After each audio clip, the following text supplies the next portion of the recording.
আপনারে কতবার বলছি 500 টাকা দেন, তা তো করবেন না। আপনি টাকা দিলেই তো এক বোতল বাংলা হয়ে যায়। কেন কেন আমি টাকা দেব? বাড়িতে ভাত পচিয়ে বানালেই তো হয়। আরে বাড়িতে কি একদিনেই বানানো যায়? আপনি জানেন না আমার এখন পিনিক উঠেছে? পিনিক উঠলে কি মাথা মধ্যে ঠিক থাকে? বিচি মাথায় উঠে গেছে। কেন আমার কি পিনিক ওঠেনি? আমার কি বিচি মাথায় উঠেছিল? ওই হাঙ্গে নাতিরে যে কেমনে বোঝাই।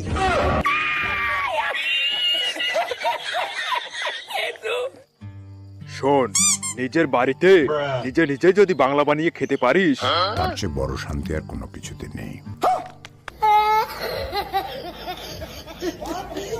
বাপের কাছ থেকে টাকা পাননি, তাহলে কিভাবে বিজনেস করবেন?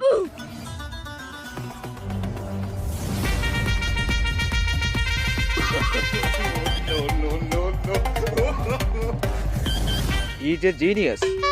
তার মানে হলো ও বাংলাদেশ ব্যাংক থেকে সব বিড়ি সিগারেট লুট করলো, তারপর বাংলাদেশেই বাংলার ব্যবসা শুরু করলো। সাব্বাস বেটা।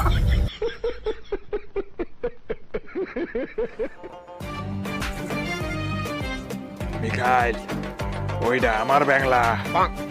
আমার বাংলা কেউ নিতে পারবো না। জায়গায় জায়গায় খিল দিয়া দিব, থাকতে পারবি না। বলেন কি?